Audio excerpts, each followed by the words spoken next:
Baik, bismillahirrahmanirrahim. Assalamualaikum warahmatullahi wabarakatuh.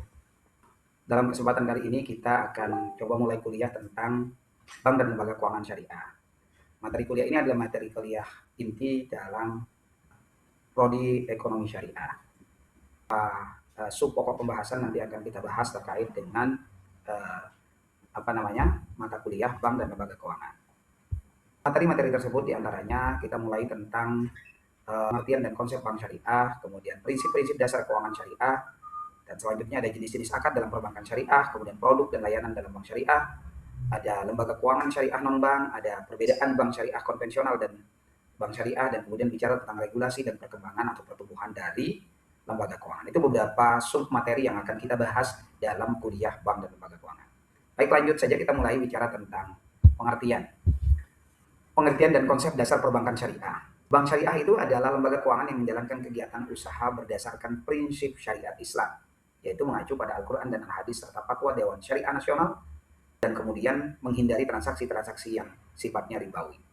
Jadi konsep dasarnya adalah pertama, semua transaksi bebas dari unsur bunga yang diharamkan dalam Islam.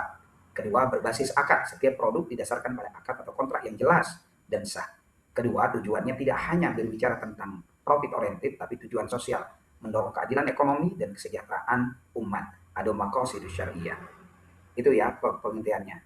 Kemudian kita lanjut kepada prinsip dasar dari keuangan syariah. Prinsip dasar dari keuangan syariah itu seperti yang disampaikan tadi, yaitu pertama, tidak mengharamkan riba atau larangan riba. Karena riba adalah definisi umumnya adalah tambahan pembayaran yang ditetapkan di muka tanpa resiko nyata. Nah, haram dalam Al-Quran. Kedua, larangan goror. Goror itu transaksi yang tidak boleh mengandung unsur-unsur ketidakjelasan atau spekulasi yang berlebihan. Kemudian larangan maisir, yaitu aktivitas keuangan yang tidak boleh sifatnya spekulatif seperti perjudian atau usaha-usaha yang tidak produktif. Jadi keuntungan harus berasal dari usaha yang nyata dan produktif.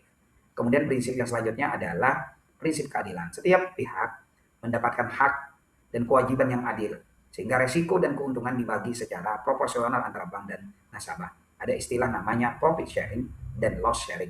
Keuntungannya dibagi, kemudian profitnya juga lossnya juga harus dibagi. Yang terakhir yaitu prinsip dasar keuangan syariah itu ada prinsipnya harus halal. Jadi dana hanya boleh dipergunakan untuk membuat kegiatan usaha yang halal. Dilarang membiayai sektor-sektor haram seperti alkohol atau perjudian atau hal-hal yang lain yang sifatnya haram, dilarang. Jadi prinsipnya adalah halal tentang transaksi keuangan syariah. Selanjutnya, ada beberapa jenis akad dalam perbankan syariah sebagai ciri dari lembaga keuangan syariah. Pertama, akad yang disebut dengan akad bagi hasil atau profit sharing. Kedua, ada akad jual beli atau buy sama adil. Dan ketiga adalah akad sewa. Akad bagi hasil itu biasanya dua, ada akad mudharabah dan akad musyarakah. Kalau mudharabah itu kepemilikan modal pool dari sahibul mal. Nah, nanti mudharib hanya memiliki usaha, kemudian nanti keuntungannya dibagi sesuai dengan nisbah kemudian kalau terjadi kerugian ditanggung oleh pemilik modal. Kemudian kalau akadnya jual beli ini juga dibagi menjadi dua, ada murabahah, ada salam atau istisna.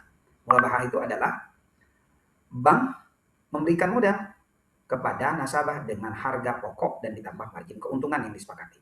Tapi kalau salam itu jual beli dengan pembayaran di muka atau barang diserahkan kemudian itu istilah istisna ya, atau pemisahan barang yang dibuat, atau istilah sekarang itu bisa COD, itu salam, ada istisna.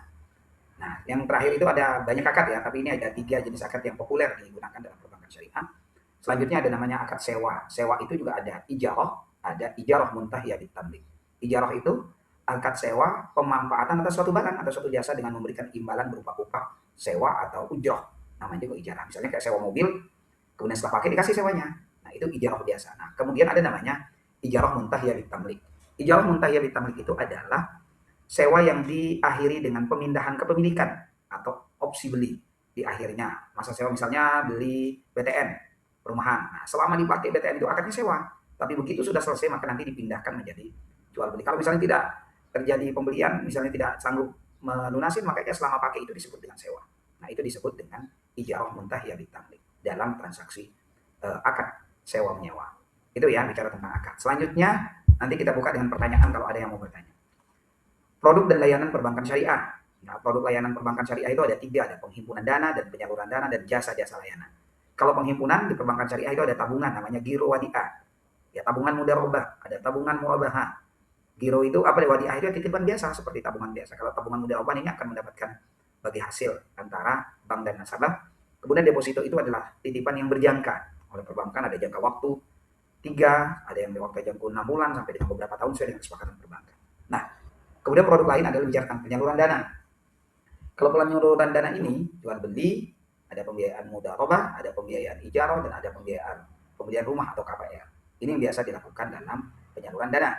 Kemudian ada jasa-jasa layanan. Jasa layanan ini ada kafalah atau jual beli valuta asing atau safe deposit book. Safe deposit book itu menitipkan barang kemudian dibiayai, dikasih imbal kalau kita titip. Sertifikat berharga dan lain sebagainya dititip di perbankan, kemudian itu nanti kita bayar biaya titip. Itu disebut dengan safe deposit book dalam perbankan. Oke, selanjutnya kita akan bicara tentang lembaga keuangan syariah non-bank. Lembaga keuangan syariah non-bank. Ada lembaga keuangan syariah perbankan dan ada lembaga keuangan syariah non-bank. Non-bank ini ya tidak seperti bank dia berjalan, seperti asuransi, pegadaian, reksadana, pasar modal syariah atau yang lainnya. Ya, ada juga disebut dengan koperasi syariah atau BMT. Kenapa contohnya asuransi? Asuransi tidak boleh menghimpun dana seperti perbankan. Syaratnya dia harus punya anggota, kemudian ditalangi. Kemudian pegadaian syariah juga sama, tidak boleh menghimpun dana dari masyarakat karena harus ada barang yang digali baru mendapatkan pendanaan. Jadi tidak seperti perbankan boleh secara langsung menghimpun dana dari masyarakat. Nah, kalau di pasar modal sama, nanti ada yang transaksikan dulu baru terjadi akad-akad. Nah, itu ya beberapa tentang lembaga keuangan non-bank. Ada asuransi, ada pegadaian, ada reksadana, ada lembaga keuangan non-bank BMT, koperasi, ada pasar modal dan lain sebagainya, yang artinya tidak bisa menghimpun dana langsung dari masyarakat seperti perbankan. Kalau ada yang bertanya nanti kalau kenapa koperasi bisa, koperasi itu syaratnya menerima tabungan yang syaratnya harus menjadi anggota, tidak bisa tiba-tiba. Nah, itu ya terkait dengan lembaga keuangan non-bank. Selanjutnya, perbedaan bank syariah dan bank konvensional. Nah, bank syariah itu dalam segi aspek hukum itu bank syariah berlandaskan pada Al-Quran dan hadis dan fatwa DSN. Kalau di bank konvensional itu mengacu pada hukum positif saja atau undang-undang yang berlaku. Kemudian yang kedua adalah sistem imbalan. Nah, kalau di bank syariah ada bagi hasil, ada margin, ada fee. Kalau di bank konvensional hanya ada bunga tetap yang ditentukan. Nah, terus kedua aspek usaha. Kalau di bank syariah ada profit, ada kemaslahatan yang harus di-sharing kepada masyarakat. Kalau di bank konvensional hanya bicara tentang profit oriented. Kedua, terkait dengan aspek hubungan dengan perbankan. Nah, kalau hubungan bank dengan nasabah, kalau di bank syariah ada namanya kemitraan atau partnership. Kalau di bank konvensional, debitur dan kreditur. Kalau kemitraan itu berbeda. Kemitraan itu kalau terjadi apa-apa harus disampaikan. Oh, kami lagi tidak jalan usahanya, disampaikan.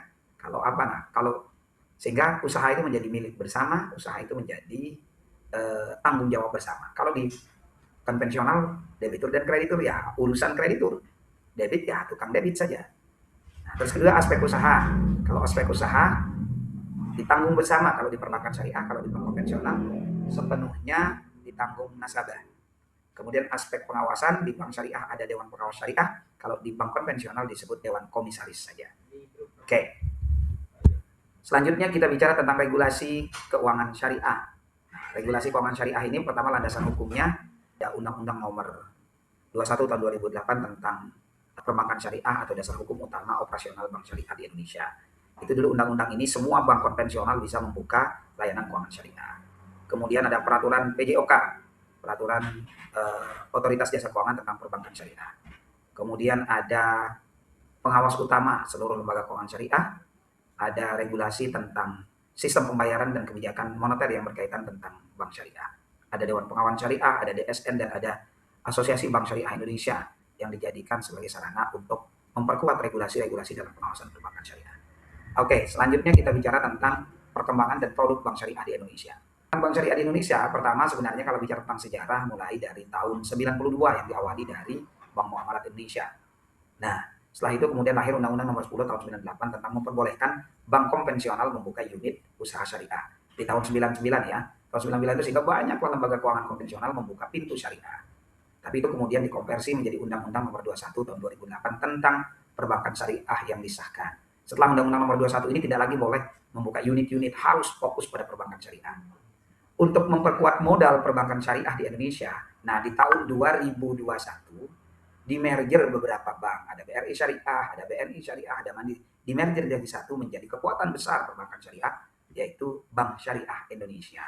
Jadi satu ya, perbankan-perbankan syariah tadi, BRI Syariah, BNI, Mandiri, atau apapun saja dijadiin satu melalui BSI. Sehingga di Indonesia, Indonesia menjadi 10 besar aset keuangan syariah di Indonesia.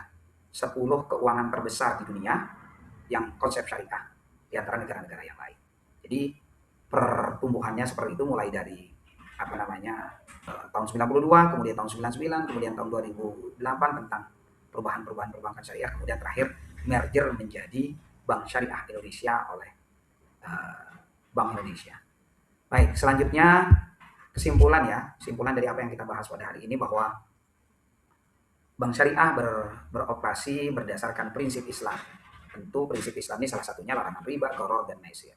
Kemudian skema akad itu biasa digunakan, ada darobah, ada musyarakah, ada murabahah, dan ada ijarah, mengganti konsep bunga di bank konvensional.